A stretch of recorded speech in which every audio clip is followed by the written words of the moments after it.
नमस्कार दोस्तों, मैं संतोष पटेल स्वागत करता हूं आपके अपने YouTube चैनल डिजिटल भंडार पर। यदि आप कंप्यूटर में कुछ नया सीखना चाहते हैं, कंप्यूटर की टिप्स एंड ट्रिक्स को सीखना चाहते हैं, किसी कॉम्पिटिटिव एग्जाम के लिए, सीपीसीटी के लिए कंप्यूटर के क्वेश्चन तैयार कर रहे हैं, तो हमारे चैनल को सब्सक्राइब करें, वीडियो को लाइक करें। आज की वीडियो में हम बात करने वाले हैं सीपीसीटी एग्जाम के लिए कुछ इंपोर्टेंट क्वेश्चन की। यह सभी वही क्वेश्चन हैं जो पहले भी किसी न किसी कॉम्पिटिटिव एग्जाम में या सीपीसीटी एग्जाम में पूछे जा चुके हैं। मैंने पहले भी अपने चैनल पर सीपीसीटी एग्जाम के लिए कुछ इंपोर्टेंट क्वेश्चन की वीडियो अपलोड करी है। यदि आपने अभी तक वह वीडियो नहीं देखी है तो चैनल प्लेलिस्ट में जाकर आप सभी वीडियो को देख सकते हैं। चलिए शुरुआत करते हैं आज की वीडियो का। देखते हैं हमारा पहला क्वेश्चन क्या है। पहला क्वेश्चन हमसे एमएस एक्सेल से पूछा गया है। एमएस एक्सेल में टेक्स्ट को अंडरलाइन करने की शॉर्टकट है। यदि आप एमएस एक्सेल में कोई टेक्स्ट टाइप कर रहे हैं और उस टेक्स्ट को आपको अंडरलाइन करना है तो उसकी क्या शॉर्टकट की होती है। जनरली अपन टेक्स्ट को अंडरलाइन करने के लिए Ctrl+U का यूज करते हैं, बट एमएस एक्सेल में टेक्स्ट को अंडरलाइन करने के लिए एक स्पेशल शॉर्टकट की भी यूज की जाती है जो कि होती है Ctrl+4। आप एमएस एक्सेल में टेक्स्ट को Ctrl+4 की हेल्प से भी अंडरलाइन कर सकते हैं। इस क्वेश्चन का सही आंसर है ऑप्शन नंबर डी, Ctrl+4। इस क्वेश्चन को हम प्रैक्टिकली एक्सेल पे करके देख लेते हैं। इसकी प्रैक्टिस भी कर सकते हैं आप। फॉर एग्जाम्पल, आपने यहाँ पे कोई टेक्स्ट टाइप किया है।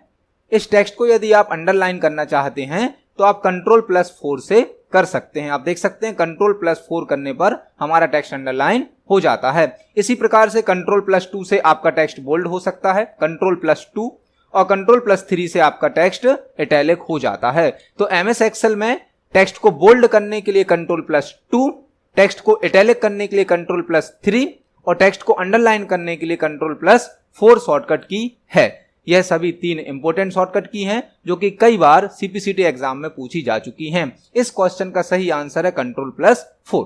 देखते हैं हमारे अगले क्वेश्चन को।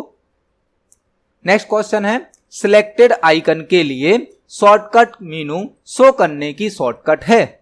यदि आपने कोई आइकन सिलेक्ट करके रखा है और आप उस पर राइट क्लिक करते हो तो आपने देखा होगा एक शॉर्टकट मेनू ओपन हो जाता है, जिस मेनू में उस आइकन से रिलेटेड कुछ ऑप्शन होते हैं। तो आपको वह मेनू कैसे ओपन होता है इसकी शॉर्टकट की यहां पर बतानी है। इसको हम प्रैक्टिकली देखते हैं। यह क्वेश्चन हमसे पूछा गया है किसी आइकन से रिलेटेड। तो हम अपने डेस्कटॉप पर चलते हैं। डेस्कटॉप पर फॉर एग्जांपल यह एक मेरा फोल्डर है सीपीसीटी नाम से। जब मैं इस पर राइट क्लिक करता हूं, इस फोल्डर पर राइट क्लिक करते हैं हम, तो एक शॉर्टकट मेनू ओपन होता है। यह मेनू राइट क्लिक करने पर तो ओपन होता है, बट हमसे इसकी शॉर्टकट की पूछी गई है। तो यदि आप किसी सिलेक्टेड आइकन का शॉर्टकट मेनू ओपन करना चाहते हैं तो उसकी शॉर्टकट की होती है Shift+F10। जैसे ही आप Shift+F10 को प्रेस करेंगे आपका शॉर्टकट मेनू ओपन हो जाएगा। जो भी आइकन आपने सेलेक्ट करके रखा हुआ है उसका शॉर्टकट मेनू ओपन करने की शॉर्टकट की होती है Shift+F10। तो इस क्वेश्चन का सही आंसर है ऑप्शन नंबर सी। यदि आपने अपने कंप्यूटर पर कोई भी आइकन सेलेक्ट करके रखा है, उसका आपको शॉर्टकट मेनू ओपन करना है तो उसकी शॉर्टकट की होती है Shift+F10। देखते हैं हमारा अगला क्वेश्चन। नेक्स्ट क्वेश्चन पूछा गया है, सेव एज की शॉर्टकट होती है। जब भी आप कोई फाइल बनाते हो, कोई मैटर टाइप करते हो, कोई डेटाबेस तैयार करते हो तो उसको एक फाइल के रूप में सेव कर देते हो। मतलब इंफॉर्मेशन को कंप्यूटर में स्टोर करने के लिए फाइल का यूज किया जाता है। जब भी आप फाइल को बनाते हो तो फाइल को सेव करना होता है। सेव करने की शॉर्टकट की तो Ctrl+S होती है, बट हमसे यहां पर सेव एज की शॉर्टकट की पूछी गई है। सेव एज का मतलब होता है कि आपने कोई फाइल बनाई है, उस फाइल को एक न्यू नाम से सेव करना। यदि आप एक ही फाइल को किसी दूसरे नए नाम से सेव करना चाहते हो तो उसे कहा जाता है सेव एज, और सेव एज की शॉर्टकट की होती है F12। इस क्वेश्चन का सही आंसर है ऑप्शन नंबर डी। यदि आप किसी भी फाइल को सेव एज करना चाहते हो तो उसकी शॉर्टकट की होती है F12। देखते हैं अगले क्वेश्चन को। नेक्स्ट क्वेश्चन है, लार्ज फाइल को कंप्रेस करने के लिए किस प्रोग्राम का उपयोग किया जाता है। यदि आपके पास कोई एक फोल्डर है, कोई एक फाइल है, फॉर एग्जाम्पल आपके पास एक फाइल है जिसकी साइज है 20 MB। आपको इस फाइल को इंटरनेट पर अपलोड करना है या किसी को सेंड करना है, तो जितनी बड़ी फाइल होती है उतना ज्यादा समय और इंटरनेट डेटा का उपयोग किया जाता है, इसीलिए फाइल की साइज को कई बार हमें कम करना होता है और फाइल की साइज को कम करने के लिए हम उसको कंप्रेस करते हैं। कंप्रेस करने के लिए हमारे कंप्यूटर में एक सॉफ्टवेयर की आवश्यकता होती है जिसका नाम है बिनजिप। इस क्वेश्चन का सही आंसर है बिनजिप। यदि आप कोई एक बड़ी फाइल को कंप्रेस करना चाहते हो, श्रिंक करना चाहते हो, तो उसके लिए आप बिनजिप सॉफ्टवेयर का यूज कर सकते हो। इस क्वेश्चन का सही आंसर है ऑप्शन नंबर ए। देखते हैं हमारे अगले क्वेश्चन को। नेक्स्ट क्वेश्चन पूछा गया है सीपीयू में होते हैं, जो हमारे कंप्यूटर का सीपीयू होता है सेंट्रल प्रोसेसिंग यूनिट, सीपीयू का फुल फॉर्म होता है सेंट्रल प्रोसेसिंग यूनिट, जो कि प्रोसेसर के नाम से भी जाना जाता है। सीपीयू किन चीजों से मिलकर बना होता है? आपको यहां पर यह बताना है कि जो सीपीयू बना हुआ है वो कौन कौन से पार्ट से, कौन कौन से कंपोनेंट से मिलकर बना हुआ है। रैम एंड रोम से, एएलयू, सीयू या मेमोरी यूनिट से, एएलयू या रैम से, और रैम और सीयू से। तो इस क्वेश्चन का सही आंसर है ऑप्शन नंबर बी। जब सीपीयू को बनाया जाता है, सीपीयू जो बना हुआ है वह 3 चीजों से मिलकर बना होता है, एएलयू, सीयू और मेमोरी यूनिट। एएलयू का फुल फॉर्म होता है arithmetic logic unit, arithmetic logic unit. CU का मतलब होता है कंट्रोल यूनिट, कंट्रोल यूनिट। तो जो सीपीयू बना होता है, सीपीयू 3 कंपोनेंट से मिलकर बना होता है, arithmetic logical unit, control unit और मेमोरी यूनिट। इस क्वेश्चन का सही आंसर है ऑप्शन नंबर बी। देखते हैं हमारे अगले क्वेश्चन को। नेक्स्ट क्वेश्चन प्रोग्रामिंग लैंग्वेज से रिलेटेड है। निम्न में से कौन एक हाई लेवल लैंग्वेज नहीं है? प्रोग्रामिंग लैंग्वेज का क्वेश्चन है। Programming language high level language होती हैं, लो लेवल लैंग्वेज होती हैं। तो हमसे पूछा गया है इन 4 प्रोग्रामिंग लैंग्वेजेस में से कौन सी एक ऐसी प्रोग्रामिंग लैंग्वेज है जो हाई लेवल लैंग्वेज नहीं है?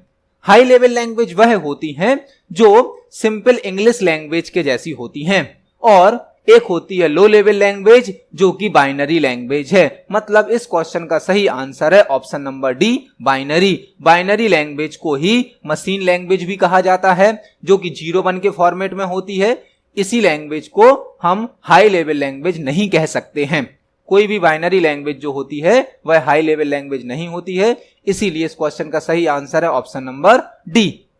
हाई लेवल लैंग्वेज मतलब एक ऐसी लैंग्वेज जो कि जनरल स्टेटमेंट के जैसे होती है, जबकि बाइनरी लैंग्वेज में केवल क्या होते हैं, 0 और 1 होते हैं। देखते हैं अपने अगले क्वेश्चन को। नेक्स्ट क्वेश्चन एमएस वर्ड से पूछा गया है। एमएस वर्ड में फुटनोट इंसर्ट करने के लिए किस टैब का उपयोग किया जाता है? एमएस वर्ड में मल्टीपल टैब होते हैं। उन सभी टैब में से आपको यहां पर बताना है कि यदि हमें फुटनोट का यूज करना है तो हम कौन से टैब से फुटनोट को इंसर्ट कर सकते हैं। सबसे पहले हमें यह पता होना चाहिए कि फुटनोट होता क्या है। जब भी आप कोई डॉक्यूमेंट तैयार करते हो, कोई फाइल तैयार करते हो, तो उसमें बहुत सारा मैटर आप टाइप करते हो।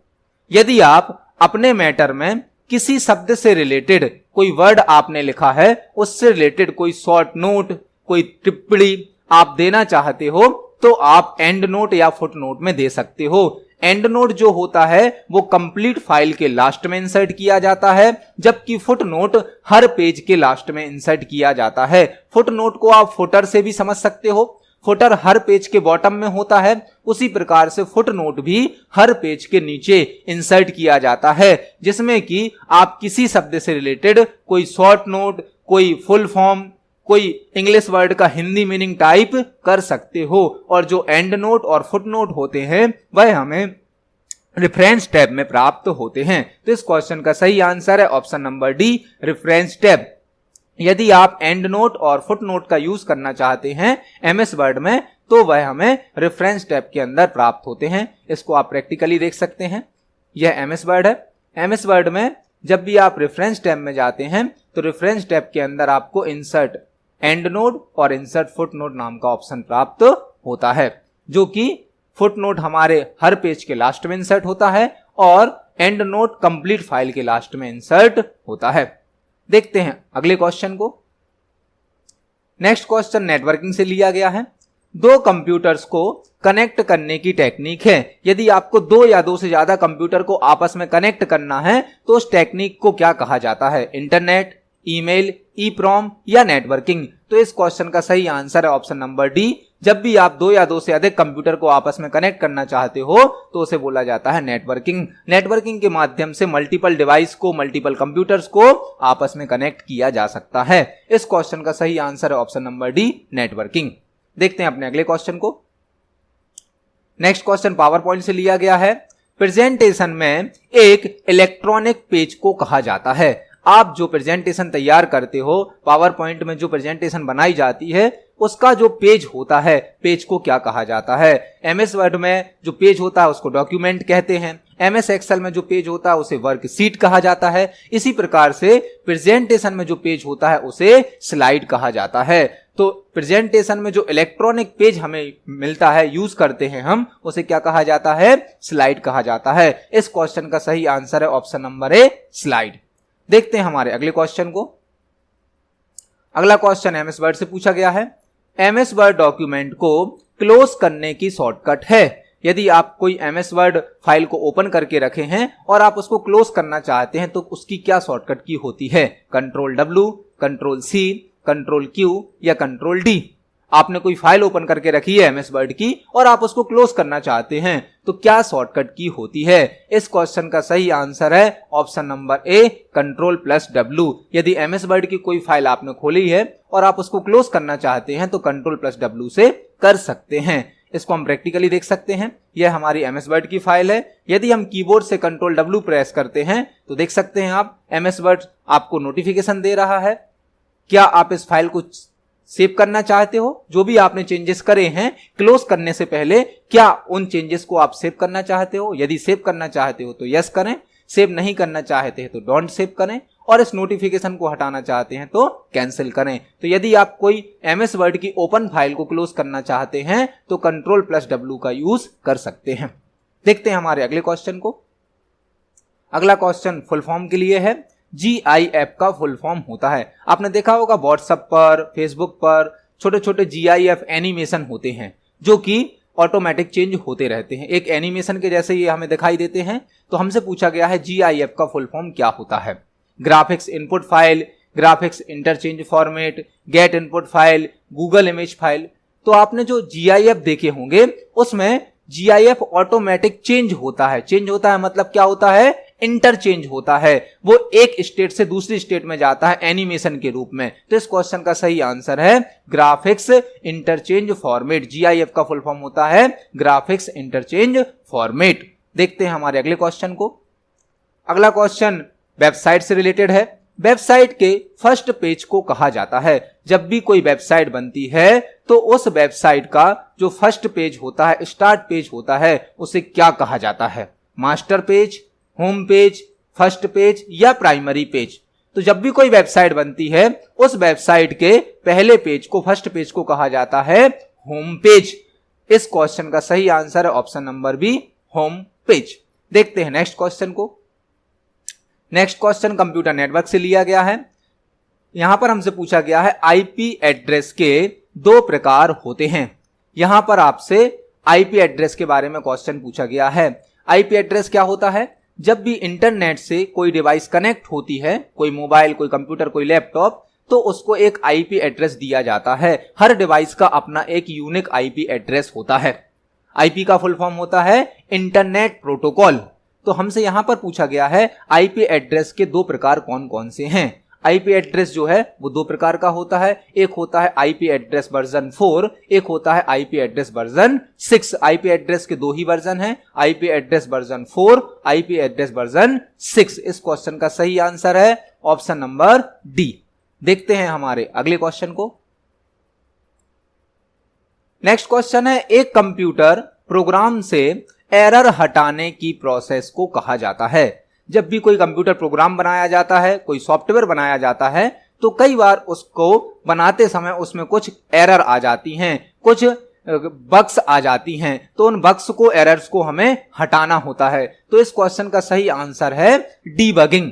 डीबगिंग का मतलब होता है प्रोग्राम में आने वाली एरर को हटाना। आपके प्रोग्राम में जो गलतियां हो जाती हैं, एरर हो जाती हैं उन्हें बग कहा जाता है, और बग को हटाने के लिए डीबगिंग की प्रोसेस अप्लाई की जाती है। तो कोई भी प्रोग्रामिंग लैंग्वेज में जब प्रोग्राम बनाया जाता है, उस प्रोग्राम में कुछ एरर आ जाती हैं, वह एरर हटाने के लिए डीबगिंग की प्रोसेस अप्लाई की जाती है। इस क्वेश्चन का सही आंसर है ऑप्शन नंबर सी, डीबगिंग। देखते हैं नेक्स्ट क्वेश्चन को। नेक्स्ट क्वेश्चन हमसे पूछा गया है ओरेकल के लिए। ओरेकल एक ब्लैंक है। ओरेकल एक सॉफ्टवेयर है जो कि डेटाबेस मैनेजमेंट सिस्टम के लिए बनाया गया है। यदि आप डेटाबेस का मैनेजमेंट करना चाहते हैं, किसी कंपनी का डेटाबेस, किसी स्कूल का डेटाबेस, किसी कॉलेज का डेटाबेस, तो आप ओरेकल नाम का सॉफ्टवेयर यूज कर सकते हैं। तो जो ओरेकल है वह एक डेटाबेस सॉफ्टवेयर है। यह डेटाबेस मैनेजमेंट सिस्टम के रूप में भी जाना जाता है। तो आज की वीडियो में हमने देखा करीब 15 क्वेश्चन को। मिलते हैं अगली वीडियो में। धन्यवाद।